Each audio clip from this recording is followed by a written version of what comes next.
We're at another one of our projects in Greenwood. Let's take a look.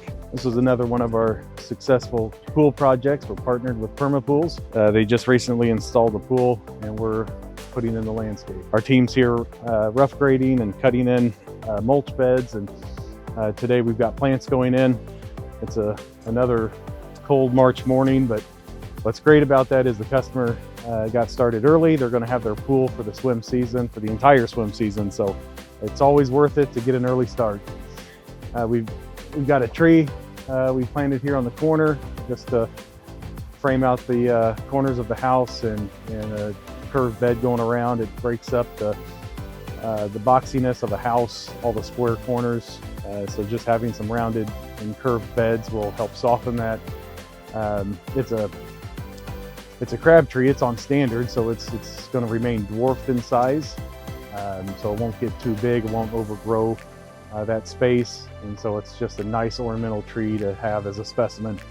We've got tailored juniper here to add some height and cover up the electric panel, and we're planting some boxwoods for some evergreens that they can enjoy all year round.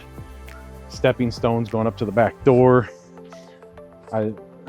We like big stepping stones, heavy, lots of weight. When I walk on them, I don't want them moving under my feet. So we find the biggest ones we can, and that way too. We've got some deep channels here in between the stones where the mulch will sit. You don't have the mulch constantly washing onto the surface of the stone. We put in some perennials. Downside about this time of year, there's not a lot to look at. There's no foliage on the trees. As a Japanese maple, you can see the buds look very healthy. They're just starting to open up. But it's winter time. It's the death season. Spring is on its way. It won't be long, just a few more weeks, and you'll get to enjoy a beautiful landscape. That's the exciting thing. This is the worst it's going to look all season. So you get to enjoy watching it all come to life. We have some hydrangeas back there to add some summer color. We like to add interest all seasons, and so we'll have some spring flowers with some of the trees, and there's some evergreen for the winter season. We have some grasses coming up. Then we'll have a lot of summer flowers as well that they'll get to enjoy the color out here while swimming in their new pool.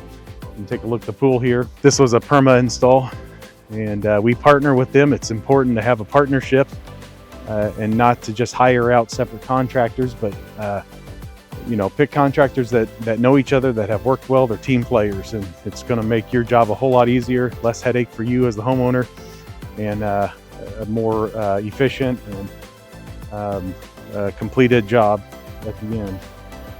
This is a liner pool. You can see it's still in the early stages. They don't have the finish on there yet, or the liner hasn't been installed yet. This is we've got the shallow end with the steps going down into the pool. The deep end here, there's volleyball net going in here, so they've got the cups installed for that. There's some deck jets over on the other side. That's always a fun little addition to any pool. Here's the pool cover. That has not been installed yet, but you'll have the pool cover here that will cover up the pool when it's not in use for added safety and keeps the pool clean. They decided to go with concrete. There are other options. There's different finishes to concrete, or pavers. We can do pavers around the pool. But the concrete's always the budget-friendly option. It's the most affordable. But this here is a sand matrix. Think of it like exposed ag. You can see if you look closely, you can see the finish. They're instead of exposing aggregate, they expose the sand in the surface, which gives it a nice decorative look. It's easy to walk on, easy on the feet, and it's not slippery. It has grip to it. And they saw cut the expansion joints in. They did a decorative saw cut. Now this concrete isn't finished yet, so there's still work to be done. Sealer will be put on, and there'll be another cleaning on it, so it'll look very different when it's finished. They're going to match the sealer that they used on the exposed ag on the house. So that concrete was poured with the build of the home. You can see the landscape beds back here. And we've got perennials for color, summer color. We've got more junipers, just some greenery against that white brick, and more stepping stones. We gave them an area that cuts through the bed for convenience. If they're up here on the patio enjoying the fire chimney, regardless of where they're sitting, they can step out into the yard, or quick access to the pool over here.